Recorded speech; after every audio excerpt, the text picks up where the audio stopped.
Muli ang pagkakataong ito na sa ilalim ng iyong dakilang pamamahala, kami po ay tinipon nyo sa lugar na ito upang maibigay sa iyong muli ang nararapat na pagpupuri, pasasalamat, pagsamba. Kami po ay nagpapasalamat sapagkat tunay na ikaw lang ang siyang nagbibigay o dahilan ng aming buhay o kung bakit kami nabubuhay, Panginoon. Nagpapasalamat po kami maging sa lahat ng iyong biyaya, provisions na tinatanggap po ng bawat isa sa amin. Kaya ang aming pagpupuri ay wagas sa iyo, para sa iyo lamang sa pangalan ni Jesus. At sa umaga pong ito, Panginoon, sa patuloy na pagsasama-sama po namin, loobin niyo po na ang Banal na Espiritu ang siyang kumilos sa aming kalagitnaan, sa loob at labas ng aming buhay. Lord, maranasan po namin muli ang iyong pagbisita sa umaga pong ito. Maranasan namin, Panginoon, ang paghipo at pagtapik niyo sa bawat isa sa amin. Ang pag-i-encourage mo sa amin sa pamamagitan ng iyong banal na salita. Bigyan niyo po kami, Panginoon, ng panibagong pag-unawa sa pagsulyap naming muli sa iyong mga banal na salita, Panginoon, ay makapture namin, Panginoon, ang ibig niyong makita namin at magawa namin ayon sa iyong kalooban. Sa pangalan ni Kristo na aming Panginoon, tagapagligtas, and pinili mo para maging hari. Tinatas po namin, itinatas ko ang mga panalangin ito, Panginoon. At sa pangalan ni Jesus, bakuran niyo po ang lugar na ito, Panginoon, huwag niyo pong ipahintulot na walang anumang espiritu, Panginoon, ng kaaway ang umagaw ng iyong salita sa aming mga pandinig, sa aming mga puso. Pinagbabawalan namin ang lahat ng mga ito, lahat ng mga spiritual na kapangyarihan against sa Word of God, against your will. Lord, ay tunay nga pong aming iwinawaksi, itinataboy sa pangalan ng aming Panginoong Hesus. Ikaw po ang siyang mag-ari, mag-control, Panginoon, at loobin niyo po na ikaw lamang ang maitaas, maluwalhati sa umagang ito. Salamat po, patuloy kang kumilos sa buhay ng bawat isa, maging ang mga nasa online, Panginoon, ay maranasan po nila ang iyong kapangyarihan at ang paghamon muli ng iyong salita. Salamat po, ito'y aking dalangin at itinataas muli sa pangalan ng iyong anak na si Jesus. Amen. Amen.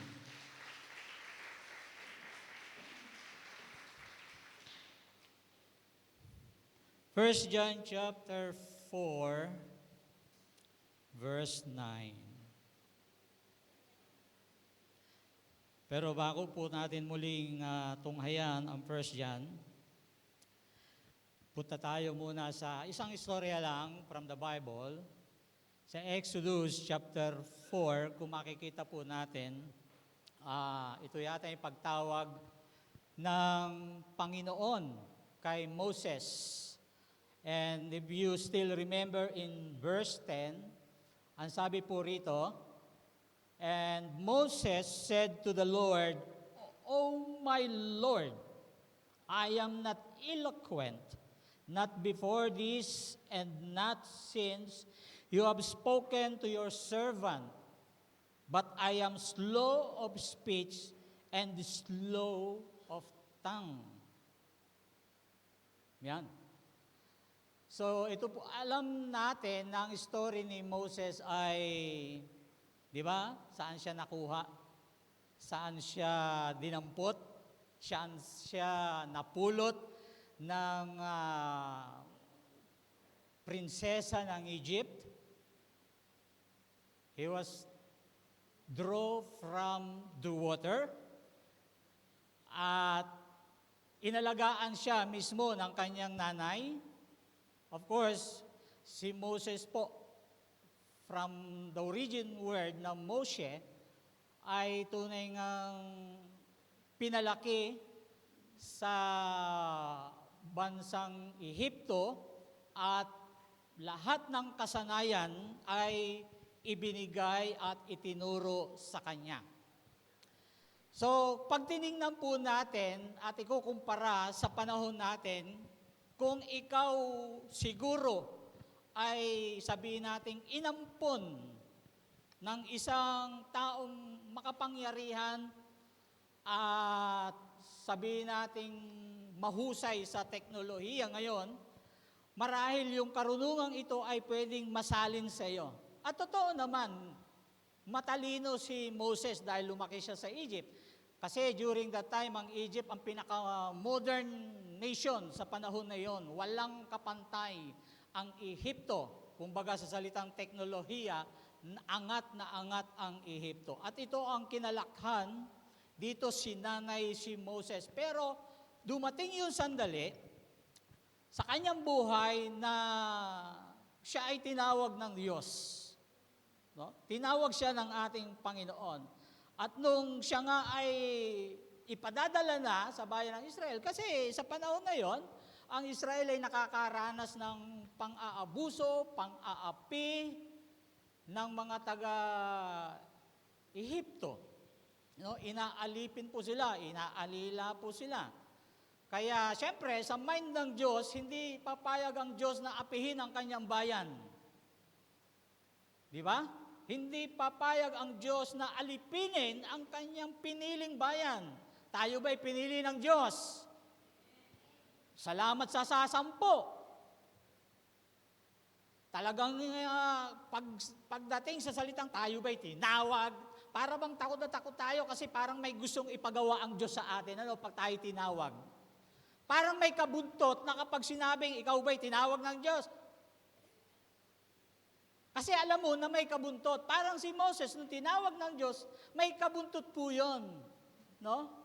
Siya yung magiging spokesman niya sa land of Egypt, sa lupain ng Ehipto. May karugtong po yun. Kaya yung pagkakaupo nyo sa Egypt, pinahintulutan niya ng pansamantala ng Diyos at isang araw, eto na nga, nagtatawag na ang Diyos dahil may purpose ang Diyos sa buhay ni Moses at may purpose ang Diyos sa buhay ng bawat isa sa atin. Amen. So, eto, nung tinawag na siya at kinakausap na siya ng Diyos, sabi niya, "Oh, my Lord." Actually, hindi pa niya gaano kakilala ang Diyos. Parang tayo rin. Kaya siguro marami sa atin ang aandap-andap sa pagsunod sa Diyos kasi hindi talaga pa natin lubos na nauunawaan, nakikilala kung sino si Kristo sa ating mga buhay. Yun ang dahilan kung bakit sometimes na meron tayong pagre-resist sa pagtawag ng Diyos sa ating mga buhay. Alam naman natin na ang Diyos ay hindi lang naman mga pastor ang tinawag sa larangan ng paghayo at paglilingkod. Di ba? Dahil kung pastor lang, ay laki-laki ng mundo. Kung ikukumpara sa larawan ng ating mga isipan, kung yung 12 lang na mga apostol, yung 120 disciples, yung 500 disciples na nakakita sa ating Panginoong Yesus lamang ang gagawa sa layunin ng Diyos, and the rest ay mga nag-ukop pa na lang ng upuan, hindi masisave ang mundo. Di ba? Si Moses, ang kaibahan lang, talagang sa kanya nag-upisa yung unang pagtawag. Ayan. So, ang sabi ni Moses again, "Not before this and not since you have spoken to your servants, but I am slow of speech." So, aminado siya. Hindi natin alam kung slow of speech ba talaga si Moses. Di ba? Hindi po natin alam kung totoo yon. Basta sinabi ni Moses, "Sa Lord of the heavens, the great God who created the universe, Lord, oh my Lord." Napapaganyan ba tayo kapag tayo ay sinasabihan ng pastor, "Pupunta tayo sa ilog ng Marikina at tayo ay magsasalita, oh my Lord, oh my pastor, I am slow of speech." Sinasabi ba natin ito? Kaya marami sa atin, half of the church, hindi nagpapakita except doon sa mga taong may trabaho pa naman. Pero kung nakatambay ka lang sa upuan ng bahay nyo, pakuya-kuyakoy ka doon at wala ka namang ginagawa, marahil nga ganito ang nagaganap. Di ba? Ang dahilan natin, Lord, I am slow of speech. And ano pa? Slow of tongue. Ano ba yung slow of tongue? Hirap siyang magsalita. Sino ho rito hirap magsalita? Ha? Sino? Hindi naman putol ang dila natin. Ano? Sino na putulan ng dila dito? Para hirap magsalita. Wala. Sa ibang bagay, madaldal tayo. Di ba? Madaldal tayo. Kaya nga tayo sa buong bansa, sa buong mundo, tayo lang ang may marites. Dahil alam ng buong bansa na ang Pilipino marites. Pero noon pa man, sa Biblia, may marites na. Kaya lang, sa pamamaraan na ang Diyos ang maluluwalhati. Ang Diyos ang naitataas sa kanilang pagiging marites. Sa atin, nagpapabagsak ng buhay ng iba kapag tayo ang nagmamarites. Hindi biblical yung ating pagiging marites.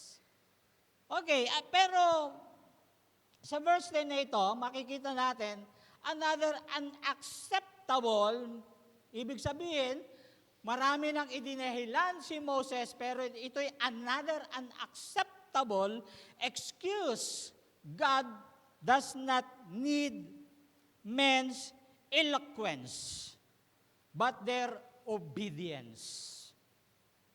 Hindi kailanman kailangan ng Diyos ang elokwente, ang mahusay, ang mga brilliant na tao.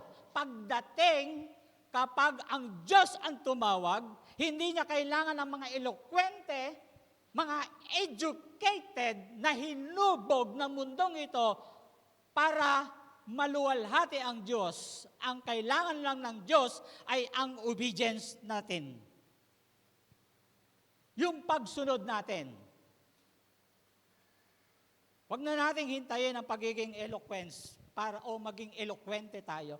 Maging mahusay tayo. Hindi na makapaghihintay ang Diyos, hindi na makapaghihintay ang mundo, dahil kung kailan tayo magiging eloquence, hindi ho natin alam. Ang kailangan ng Diyos ay ang pagsunod ng bawat isa sa atin. Sabihin mo sa katabi mo, kailangan ng Diyos, hindi ang matalino, kailangan ng Diyos ang pagsunod mo.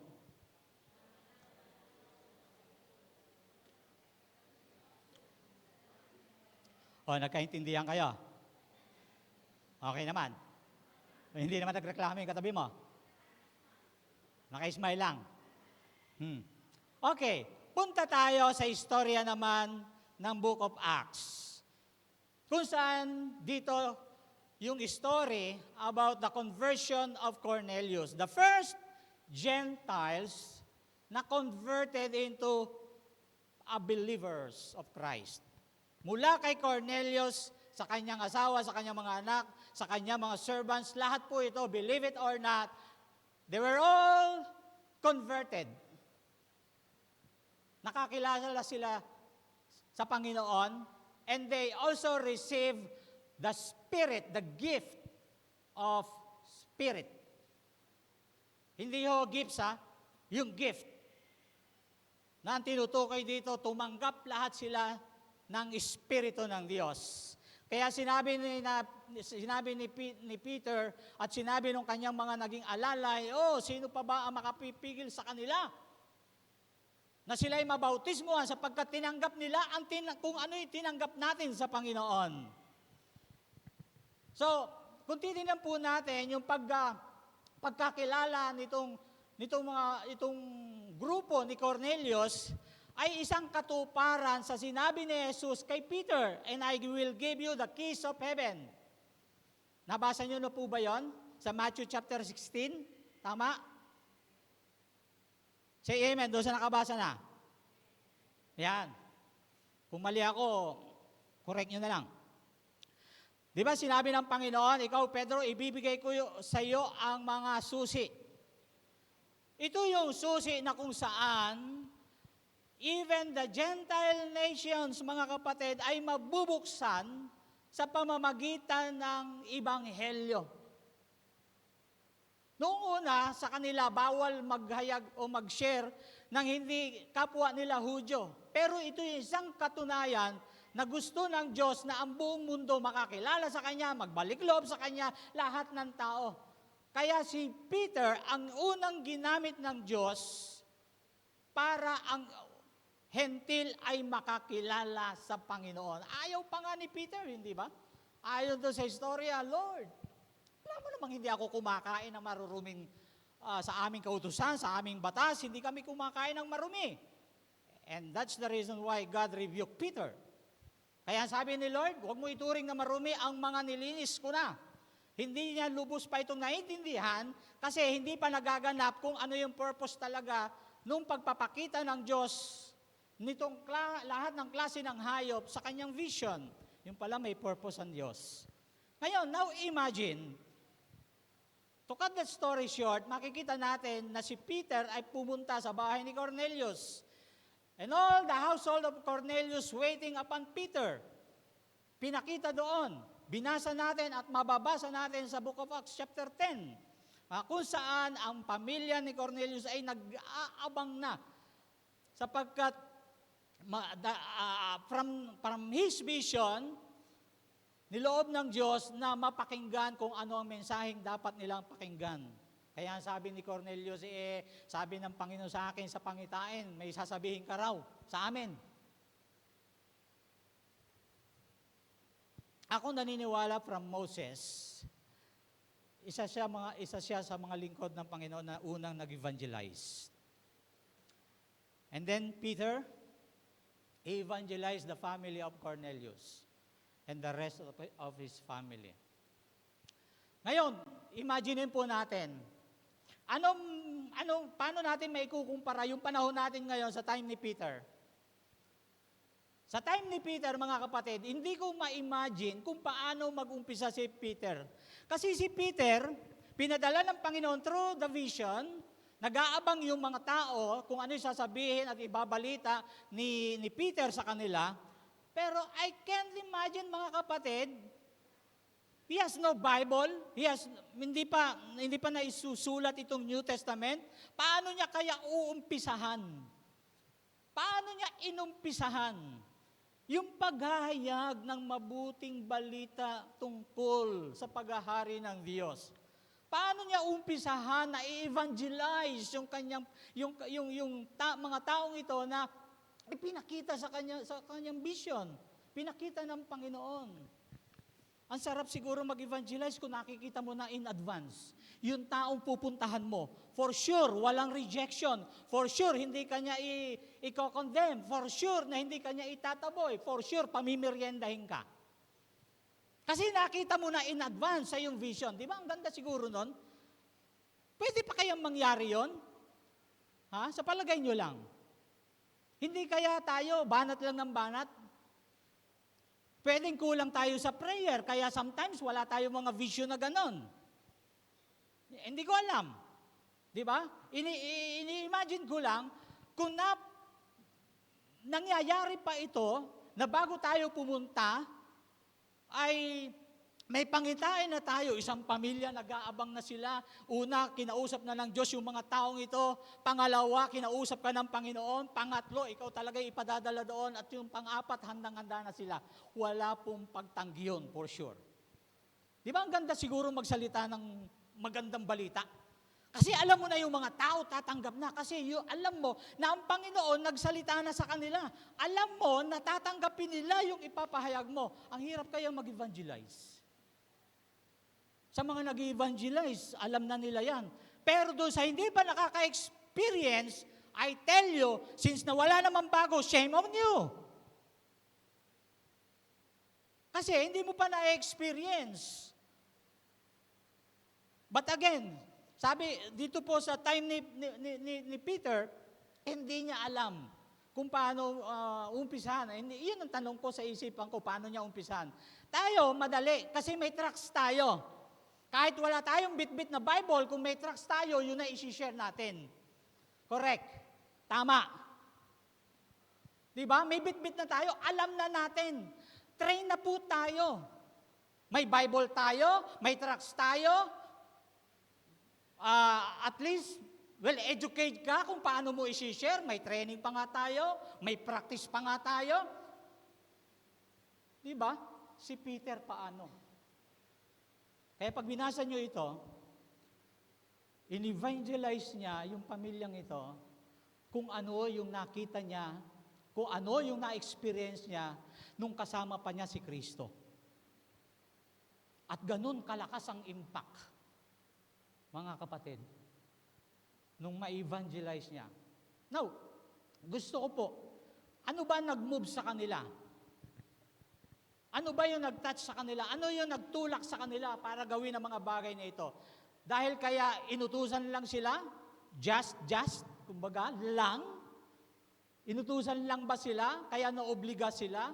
I think they are moved by the love of God. O yung pag-ibig nila na naranasan kay Kristo. Okay. In John chapter 4, verse 9 to 11, ang sabi po rito, this is how God showed His love to us. He sent His only Son into the world to give us life. Ano po ibinigay sa atin nung siya'y naparito? Buhay. Through Him. Binigyan tayo ng Diyos ng buhay sa pamamagitan ni Kristo. In verse 10, true love is God's love for us. Hindi tayo yung umibig sa Diyos, kundi tayo ang inibig ng Diyos. Not our love for God, He sent His Son as the way to take away our sins. In verse 11, that is how God showed His great love for us. Dear friends, so we also must love each other. Sa mundo po natin, mga kapatid, maraming version ng pag-ibig o love. Love for self. Love for success. Love for comfort. And love for money. Yan ang mga version ng pag-ibig sa mundong ito. Di ba? Pag-ibig sa sarili. Ito yung sa ibang version ay sinasabing, ako muna. I love me. I love myself. Sino dito ang may pag-ibig sa kanyang sarili? Huwag mo sabihin, wala. Pag wala kang pag-ibig sa iyong sarili, di ka naliligo. Isa yun, di ba? Nililinis mo ang katawan mo. Yan. Love for self and many, many more. Pagdating sa sarili. Gusto mo, mas maganda ka sa makikita mo. Gusto mo, angat ka sa lahat ng makikita mo. Nakauri mo. Love for self, love for success. Gusto mo talaga tagumpay, another tagumpay, hanggang magtagumpay, hanggang mamatay, tagumpay. Love for success. Ano pa? Love for comfort. Ayaw mong malulungkot, ayaw mong hindi ka magiging masaya. Gusto mo, komportable ka, maayos ka, mapayapa ka, lahat. And love for the money. Love mo ang pera. Pero ang pag-ibig ng Diyos ay iba. Hindi ito maramot, hindi ito stagnant, o kaya'y tahimik. Ang pag-ibig niya ay kumikilos o gumagalaw. Ang tunay na pag-ibig ay hindi nananatiling damdamin lang, ito'y umaabot. Merong mga tao na sabi nila sa termino ng world ay hindi showy. Mahal ko siya pero dito lang siya. Yung iba showy. Ngayon, ang Lord ba showy? Showy ba pagdating sa pag-ibig ng Diyos? I believe so. Showy ang Diyos. Tayo, eto nga ito yung bunga ng pagiging showy ng Panginoon. Ito yung iniligtas niya, ito yung pinadamahan niya ng pagmamahal. Di ba may mga taong hindi showy, basta bibigay ng bulaklak, ano pa, pinapasyal, pero wala namang kadena sa leeg, pinapasyal lang. Kasi may pinapasyal, may kadena, di ba? Ano pa? Yung mga hindi showy, hindi ko alam kung paano showy, yung hindi showy eh. Asawa ko, showy ba ako? Hindi. Hindi rin. Maramot pala ako. Ngayon ko lang nalaman. Salamat. Pero ito nga ito yung tanong, ang Diyos siguro, hindi nga showy, di ba? Okay. Pag-ibig na lumalabas.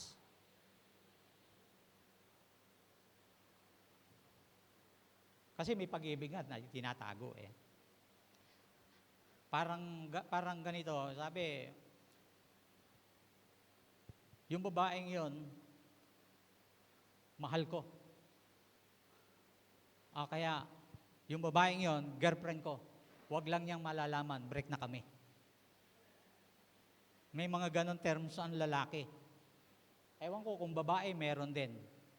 Yung lalaki, girlfriend ko. Ay, yung babae, yung lalaki, boyfriend, gwapong-gwapo. Pero pag nalaman niya, break na kami.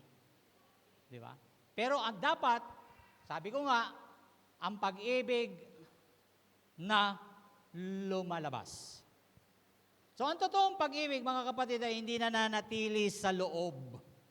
Ito'y umaabot, nagbibigay, at nagliligtas. Ang tanong, mga kapatid, anong klaseng pag-ibig ang nagpapakilos sa atin para mag-evangelize? Mga kapatid, anong klaseng pag-ibig? Lahat ba tayo may pag-ibig? Amen. Pero anong klase? Anong klase na siyang nagpapakilos sa atin upang mag-evangelize? So alamin po natin kung anong klaseng pag-ibig ang nagpapakilos sa atin upang gawin ang pag-evangelize sa liwanag o gabay ng salita ng Diyos. Una, may 3 S. Dapat 4 ito, binawasan ko na lang, 3 S. Kasi yung pang-4, baka hindi matuwa si Lord, tinanggal ko yung isang S. 3 na lang. Kasi yung pang-4 SP yun, hindi nakaline sa outline. So SP, tinanggal ko, kaya 3 S na lang. Okay ba yon? Para madali rin tayong matapos. Okay, number 1, letter S, sending love.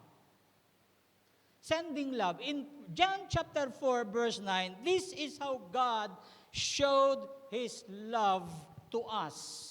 He sent His only Son into the world to give us life through Him. So napakaliwanag. Ngayon, makikita po natin, do you think na maliligtas tayo mga kapatid kung ang Diyos ay nagdamot pagdating sa pag-ibig? From the start or from the beginning na ang tao ay nagkasala, from the Garden of Eden, kung ang Diyos ay nagdamot, kung ang Diyos ay hindi nagpakita ng kanyang pagmamahal o pag-ibig sa tao, though they are created according to His image. Kung siya ay maramot na Diyos, hindi ho sila maliligtas. Ganon din tayo, di ba? Kung ang Diyos ay nagdamot sa pag-ibig, hindi nagpakita ng pag-ibig, hindi ho tayo maliligtas. Kung ganon ang Diyos, pero hindi po Hindi makasarili ang Diyos. Hindi sinarili o inangkin lang ng Diyos ang kanyang pag-ibig bilang isang sikreto. Ay pinakita niya ito sa pamamagitan ng pagsugo ng kanyang anak. So, sabi nila, love compelled action. Kaya ang Diyos, hindi siya yung nagtatago at magkasarili sa pag-ibig. Yung pag-ibig na ito ang nagtulak marahil din sa Kanya para umaksyon. Again, from the Garden of Eden up to now, ang Diyos ay patuloy na nagpapadama, nagpapakita at isinusugo ang kanyang mga anak sa mga taong wala pa sa kanyang kaharian. That is sending love. Para bang pag inimagine uli natin mga kapatid, pag ikaw ay ipinadala sa isang tahanan o sa isang individual, God sending love. Ikaw mismo yung pag-ibig ng Diyos na nakaharap sa mga taong ito at ibinabalita mo ang magandang balita tungkol kay Kristo. Di ba? Ikaw mismo yung larawan ng pag-ibig na ito na pinadadala, sinugo ng Diyos sa isang individual or family na sinasabi mo ngayon sa kanila kung ano ang pag-ibig ng Diyos na nagliligtas. Sino ho ritong minsan bumibisita sa kanyang kapitbahay, sa kanyang kumare? Pag salitang ganito, parang si kumare lang ang bumibisita sa kanyang kapwa kumare, pero si kumpare bihira yatang bumisita sa kanyang kumpare. Di ba? Pero ang nangyayari kapag ganito, yung hindi ka naman inimbitahan sa kanilang bahay at bigla kang dumating, para bang instant visit yon, at pagkatapos nagulat si kumare at sinabi, "Oy, Mare, napadalaw ka, anong balita?" Sasabihin ng isang kumaring bumisita, "Wala naman, naligaw lang ako rito." Mga kapatid, kung gano'n ang termino, hindi dapat sa atin ito naririnig. Bakit? Kung ikaw ay bibisita sa iyong kumare, lalo na kung hindi sila Christian, mga kapatid, at nabigla sila, "Oy, Mare, napabisita ka, anong balita?" Sasabihin mo rin ba na, "Wala lang, napabisita lang ako." Kapatid, pag nagtanong ang ganoong tao na anong balita, sabihin mo, "May magandang balita ako sa iyo." Hindi ba? Dapat ganon. Hindi yung, "Ay wala, gusto ko lang makipagmaritesan." Hindi dapat ganon ang ugali ng isang Kristiyanong bumisita nang biglaan sa mga taong hindi naman nag-imbita sa kanila, pero binisita mo. Marahil ipinadala ka dyan ng Diyos para yung pag-ibig niya ay maibalita mo sa Kanya. Huwag nating sabihin, "Wala lang, wala naman." Wala, dating balita pa rin. Ano ba yung balita dati? Di ba? Kapatid, pagdating sa balita, tayo ang may pinakamaraming balita. Mga kapatid, tayo ang may totoong magandang balita. Sa television, sa radyo, sa dyaryo, walang magandang balita. Nasa Biblia lang ang pinakamaganda, the best na balita na pwede mong sabihin sa taong nagsasabi sa iyo, "Oy, Mare, pare, ano ang balita?" Meron akong balita, si Kristo, mahal na mahal ka ng Diyos.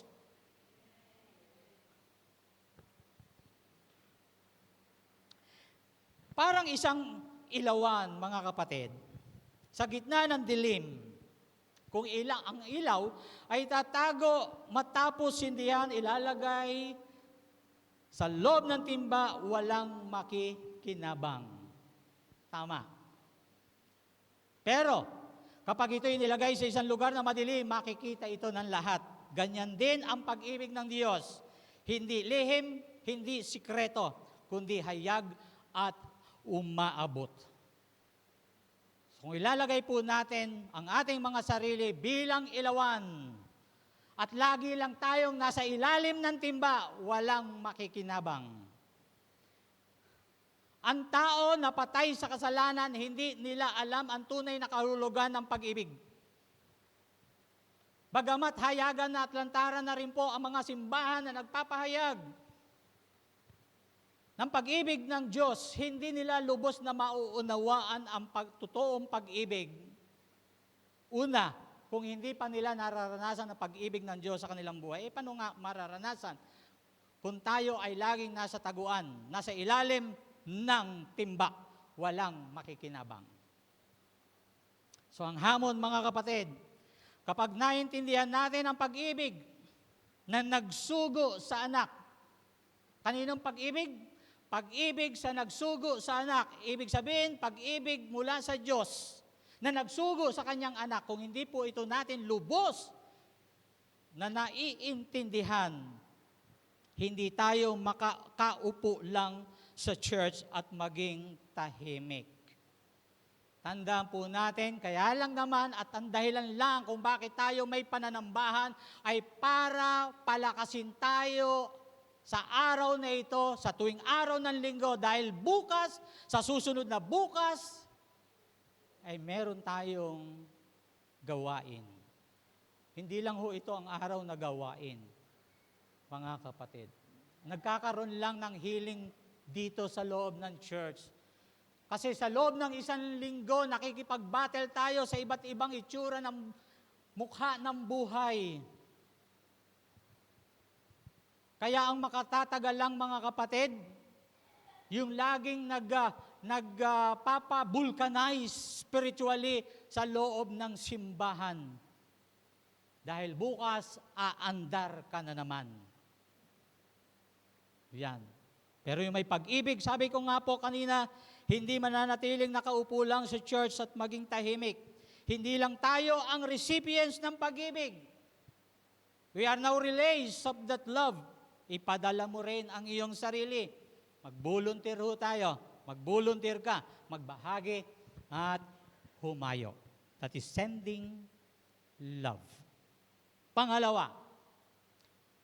Pangalawang S,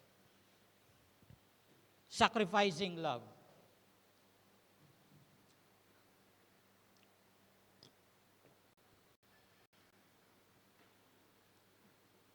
Bago tayo sa pangalawa, sino yun dito yun, di ba?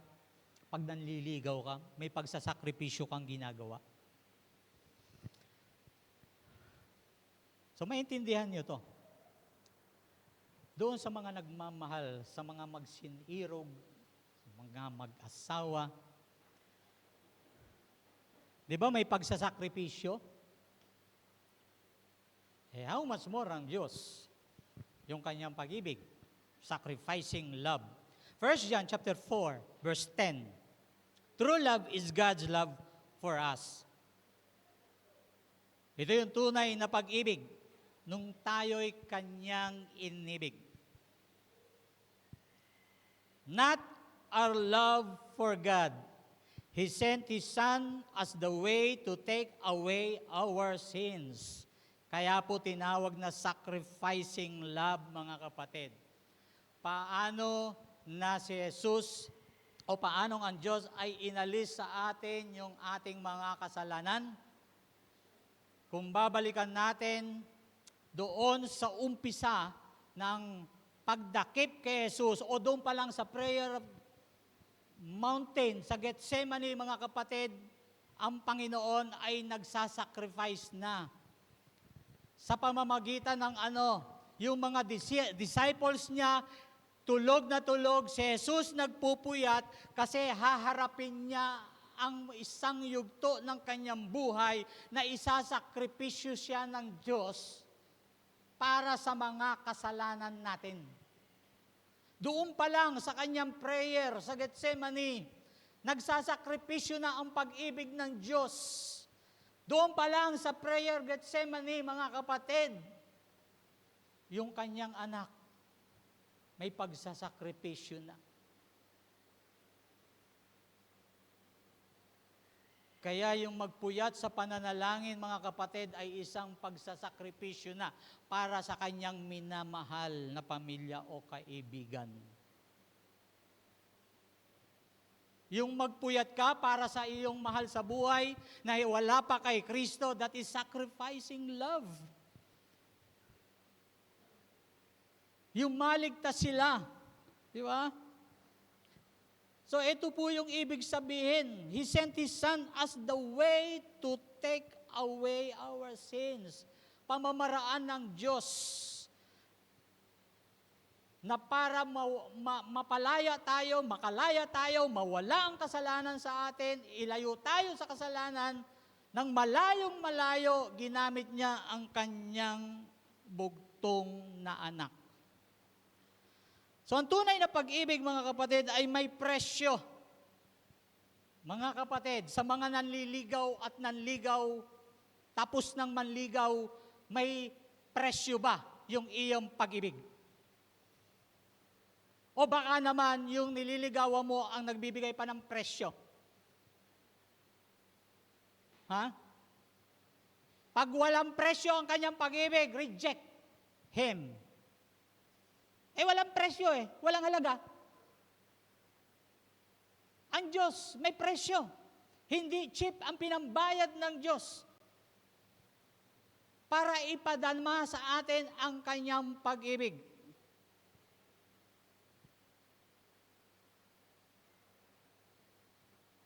Ibig bang sabihin, Pastor, na nabibili ang pag-ibig? Sa palagay nyo? Nabibili ba? Pag sinabing may presyo? O o yung pag-ibig na gusto nyong ipadama doon sa isang tao may halaga, may presyo. Para bang buong buhay ko, ibibigay ko sa iyo.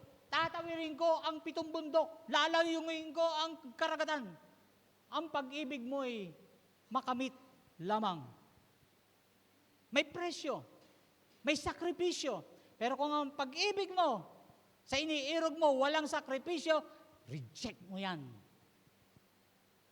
Pero yung pag-ibig ng Diyos, hindi natin pwedeng i-reject.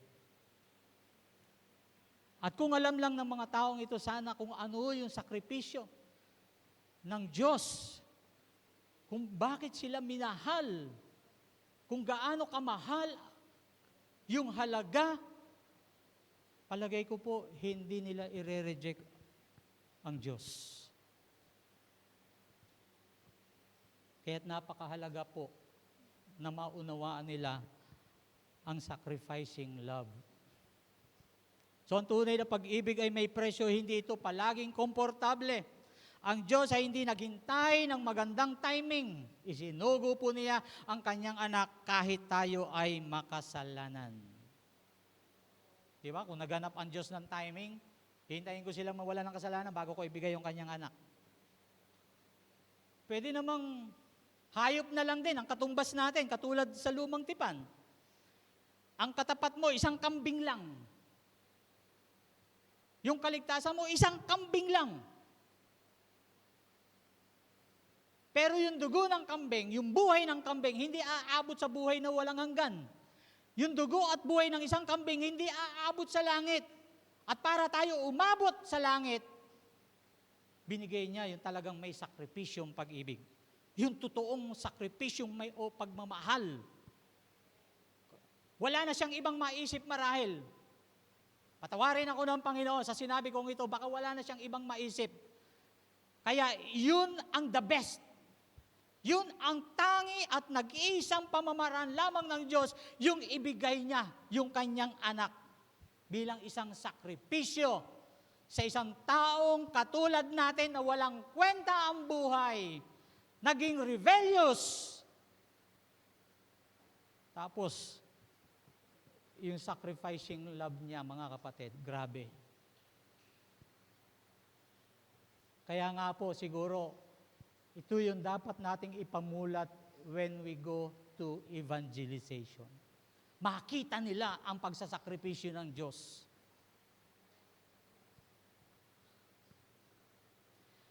Isang nanay ang tumawid ng baha habang karga ang anak. Habang lumalaki ang tubig, inaangat naman niya ang kanyang anak. Habang siya ay halos malunod na. Sa huli, ligtas ang bata, pero ang nanay ay nawala. Alam niyo po, nung panahon ng undoy, marami po ang ganyan. Nawala ang buhay. Minsan, mga bata lang ang naligtas, nawala ang mga magulang. Minsan, nawala yung mga magulang, nawala yung mga bata. Pero sa ilustrasyong ito, sa istoryang ito, yung nanay nawala. Ganyan ang sakripisyo ng pag-ibig. Laging inuuna ang iba. Huwag nating gawing dahilan. Hindi naman natin sila kaano-ano eh. Tama naman. Di ba? Para pag sakripisyuhan mo, kaano-ano mo ba siya? Hindi mo nga kadugo eh. Bakit ka magsasakripisyo? Bakit mo sila uunahin? Yan ang wala sa Diyos. Yan ang wala kay Kristo. Alam niyo po sa Biblia, sa Bagong Tipan, makikita natin kung paano nakitungo si Kristo sa makasalanan. At noon pa man, hindi pa man tayo Christian o believer, mga kapatid, noon pa lang pinakitunguhan na rin tayo ng Diyos nung tayo yung makasalanan. Pero sa panahon natin, kapag alam nating makasalanan, parang tayo yung pinakabanal na sa balat ng lupa at ang tingin natin sa makasalanan, talagang makasalanan at wala ng pag-asa. Pero si Jesus, yung Savior natin, yung Diyos natin, Panginoon natin, yung chosen King ng Diyos, iba kung makitungo sa makasalanan.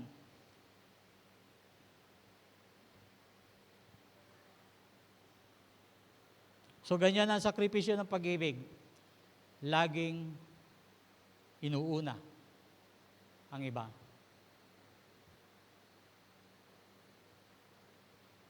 Ang challenge, mga kapatid, evangelism is not always easy. Sabi mo nga sa iyong katabi, ang pag-evangelize ay hindi madali. Alam niyo, totoo po yan. Alam niyo kung bakit? Kasi, sasabihin ng ating mahal na pastor, sa isang Sabado yon. May River Park Evangelism tayo. Alas 8. Sleep lover ka. Sakripisyo yun. Tama? Gigising ka sa ayaw mo at sa gusto. Kasi mag-i-evangelize tayo.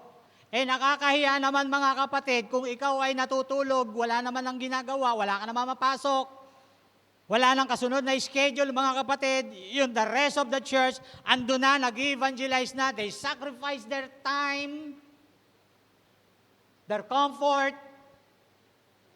hindi dahil inubliga ng programa, kundi inubliga ng kanyang pag-ibig at pag-ibig ng Diyos sa kanya. So yun ang challenge. May pagsasakripisyo. That's why evangelism is not always easy. Hindi ka maghahanda ng uumagahin ng kasambahay mo. Hayaan mo silang matulog. Pagdating mo at pagbalik mo sa evangelism work, tulog pa rin sila. Praise the Lord. Dahil hindi sila naghahanap ng umagahan. Maganda siguro, ipanalangin sila mga kapatid, Lord, pahimbingin mo sila hanggang hapunan. Dahil wala ako, magwo-work muna ako sa work mo, Lord. Di ba? Hindi. So, ang evangelism po, hindi kadali.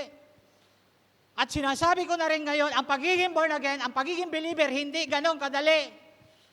Kasi magwo-work po tayo sa Panginoon talaga, voluntarily.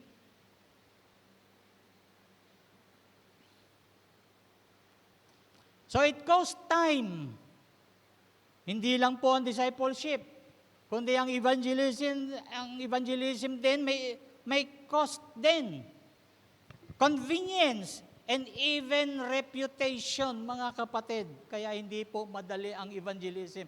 Kasi nakataya ang iyong reputasyon dito. Sa paanong paraan? Dito ka makakaranas ng rejection. Dito ka makaka-encounter ng mas matalino sa'yo. Dito ka makaka-encounter ng mas magaling sa'yo. Dito ka makaka-encounter ng mga mapapahiya ka, hihiyain ka. Kaya yung reputasyon mo, ihanda mo para kay Kristo.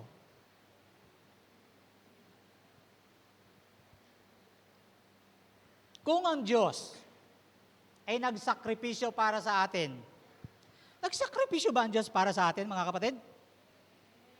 Bakit tayo ngayon nagdadalawang isip?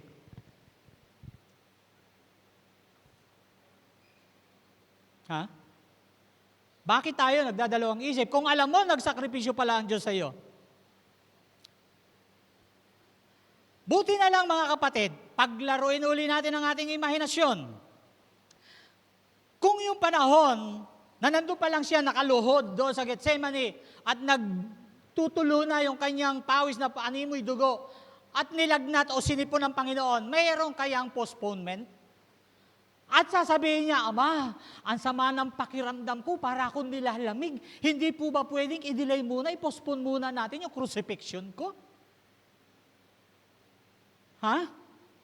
Kung gagawin ni Jesus, mga kapatid, yung dahilan natin at mga rason natin, Pastor, hindi po muna ako makakarating. I am very sorry. Not feeling well. Kahit sa kabila ng lahat, you are very well. May labada ako, Pastor. Masama yung pakiramdam ng asawa ko, Pastor. Ang dami natin dahilan. Paano kung si Lord ay ginaya niya yung dahilan natin? Ay malamang wala. Baka sabihin naman, salamat naman, walang evangelism sa church. Sisimba lang kami, uwian na, wala nang programa. Di ba? Ang problema mga kapatid, hindi namatay si Lord sa sa krus. Kasi bakit? Ang dami niya rin dahilan. Kung gagayahin niya ang tao noon at ngayon. Kaya lang iba si Lord eh. Sabi mo sa katabi mo, iba si Lord eh. Di ba? Bakit tayo nagdadalawang isip? So let love push you beyond comfort zones. Hayaan mo na yung pag-ibig ng Diyos sa puso natin ang magtulak sa iyo para umalis sa comfort zone mo. Ang mahirap eh. Laging mga pastor ang pinagbibintangan. Wala naman itong mga pastor na ito, hindi na lang silang umayo. Sila ang pastor eh. Bakit sinasama pa kami doon? Pinagmamalaki pa, lalo na kung malaki bigay. Malaki naman ang bigaya sa church eh, kayo na lang. Kayo ang mga tinawag eh. Kung kami lang ang tinawag, ano ka? Hindi ka tinawag. Kami lang pala tinawag eh. Amin na langit. Kami na lang magbabatean doon sa langit. Mga tinawag, mga pastor. Sama namin yung aming mga asawa. Aming mga anak. Kami na lang magbabatean doon. Dahil kami lang naman ang tinawag. May mga ganyang miyembro, ganyang mga Kristiyano, ganyang mananampalataya. Kayo ang mga pastor, di kayo umayo. Ang tanong ko, may nakita na ba kayong pastol na nanganganak ng tupa? Ha? Nakakita na kayo? Yung pastol, nanganganak ng tupa? Sino nanganganak? Pastol. Tama? Hindi. Ang nanganganak, tupa. Anong inaanak ng tupa? Tupa rin. Kung kami manganganak, dapat pastor din. Pero pag tupa rin. Di ba? Ayan. So, lahat ba tayo tinawag? May pag-ibig ka ba ng Diyos sa puso mo? Umalis ka sa comfort zone mo. Sa susunod na linggo. Ayan. May palibre namang itlog. Sabi ni R.C. Sproul, narinig nyo na to, R.C. Sproul, can we enjoy heaven knowing loved ones in hell? Can we enjoy heaven knowing our friends in hell? Can we enjoy heaven knowing our BFFs in hell? Ha? Mga kapatid, pagdating po ng araw, yung mga daliri na hindi natin inabot, ituturo lahat at may paninisi sila. That's why we will cry. And that is the reason also kung bakit kailangang i-wipe out ng Diyos ang ating luha pagdating sa langit. Sabi nila, di umano. Kaya may tears eh. And the Lord will wipe the tears from their eyes. Kasi sabi po nung narinig kong isang pastor, yung mga daliri ng mga taong hindi man lang narinig, mga mahal sa buhay nila, na hindi man lang nabahagian, na evangelize ng mga so-called believer, ituturo sila ng may paninisi. Dahil ang haba ng panahon na hindi sila nabahagian ng mabuting balita. Ang saya-saya nila dito sa lupa nang mamatay, sisisihin kanila mga kapatid. So that is what R.C. Sproul says. Can we enjoy heaven knowing of our loved ones, our friends, our BFFs in hell? Last, stirring love. In John chapter 4, verse 11, dear friends, so we also must love each other. Hindi lang po ito isang command. Ito ay isang pagtugon o tugon. Ang pag-ibig ng Diyos ay hindi lang pinapasa.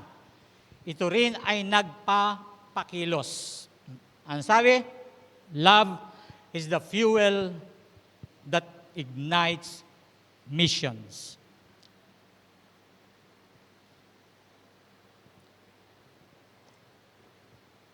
Para pong isang kaldero na puno ng tubig na matagal nang nasa apoy. Ilan po sa atin dito nagpakulo ng tubig na kalimutan? Nakalimot. May alam tayo, nagluluto ng ulam nakalimot. Natunog. Yung tubig sa kaldero, nakalimutan. Natunog din. Talagang makakalimutin na. Parang kaldero na puno ng tubig na matagal na nasa apoy. Kapag uminit ng gusto, ano po nangyayari? Ito ay kusang kukulo. Sino nagpapakulo, mga kapatid? Ikaw o yung apoy?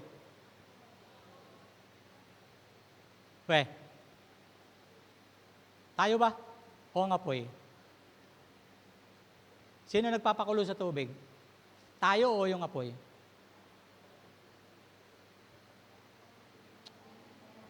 Ha? Sabi ng asawa ko Ni, magpakulo ka na ng tubig. O ngayon, tanungin ko ulit, sino nagpapakulo? Ha? Yung apoy o ako? Ulitin ko. Pagising sa umaga, katulad kanina, Ni, magpakulo ka ng tubig. Sino nagpapakulo? Ako o yung apoy? Hindi, nalilitaw ko Sagutin niyo ako para mapayapa ang isip ko. Sino nagpapakulo? Nalilitaw ko. Ako ba nagpapakulo? O yung apoy? Ewan ko yung mahal natin pastor pag inutusan. Daddy, magpakulo kang tubig. O sino ngayon nagpapakulo? Yung apoy o si Daddy? Kayo. Si Mami pala nagpapakulo. O sino nagpapakulo? Yung apoy si Mami. O di ba nakakalito? O di si Mami. O. Basta i-settle nyo yan. Nalilito ako. Sige. Pero tuloy po natin. Tatapos na po ako. So ang pag-ibig po, o ang kapag umiinit na ng gusto, kusa itong kukulo. Hindi mo na kailangang pilitin. So gayon din, ang puso na punong-puno ng pag-ibig ng Diyos, kusa itong aapaw o umaapaw sa paglilingkod. Amen. Ngayon, maiintindihan na po natin mga kapatid, kung yung mga tao ay nag-evangelize, ibig sabihin, isa lang, yung puso nila punong-puno ng pag-ibig, hindi nila sa Diyos, kundi punong-puno ng pag-ibig ng Diyos na naririto, na nag-uumapaw sa paglilingkod. Ilan ho rito, pag araw ng evangelism, hindi na natutulog kasi very excited siya. Sana alas 8 na. Sana alas 8 na. Baka maubusan ako ng itlog. Kaya pala gusto maaga, maubusan ng itlog. Huwag naman. Titirang ka ng itlog. Excited ka kasi gusto mo na mag-evangelize. Amen. Diba? Excited ka kasi. Alam niyo kung bakit? Kasi once a month lang tayo nag-evangelize Dahil doon sa program po natin. Pero kung tutuusin, yung pag-ibig na punong-puno na nasa puso natin, yun na nagtutulak sa atin.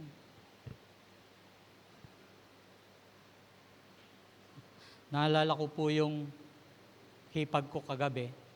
Kwento siya ng kwento tungkol kay Brother Fernan. Salamat sa Diyos. Mabuti-buti na si Brother Fernan.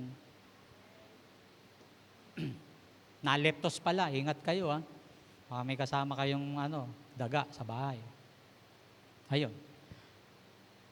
Sabay, inakbayan ko yung hipag ko. Sabi ko, teka muna, may iba ako. Bakit hindi ka nagpakita sa Chowking? Hindi alam kung paano sasagot yung hipag ko Ngingiti-ngiti yung asawa ko. Tapos nag-iiba ng kwento, sabi, bumakap yung asawa ko, huwag mong ibahin ang istorya. Inulit ko, bakit di ka na nagpapakita sa Chowking? Kasi, pag Sunday lang ako naglalaba, ilan taong ka na ba? 79, malapit ka na. Sabi ko, malapit ka na, umattend ka na.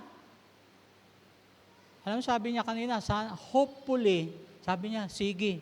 Sumagot naman doon sa asawa ko, sige, punta ako bukas. Kung may pagkakataon, encourage po natin. Di ba? Evangelize po natin. Okay, ang hamon, ang challenge kapag punong-puno ang puso ng pag-ibig ni Kristo, ang isang mananampalataya, hindi ito maiiwasan magbahagi. Hindi dahil obligado ka, kundi dahil nadadala ka ng alab ng pag-ibig. At kung wala ka pa ng ganitong alab ng pag-ibig, hingin mo sa Diyos. Pag-alabin ang puso mo. Hindi tayo tinawag ng Diyos para maligtas lamang, tumanggap ng pag-ibig. Tinawag din tayo para ito ay ibahagi. Mga kapatid, ang magandang tanong ngayon sa sarili ay, saan ka ngayon isinusugo ng pag-ibig ni Kristo? Ano ang sakripisyong dapat mong yakapin para sa ibang tao? Mga kapatid, sa ating pong pagtatapos, ang pag-ibig ng Diyos ay nagsusugo. Ang pag-ibig ng Diyos ay nagsasakripisyo at nag-uudyok. Amen? Pwede ba tayong tumayo lahat, mga kapatid?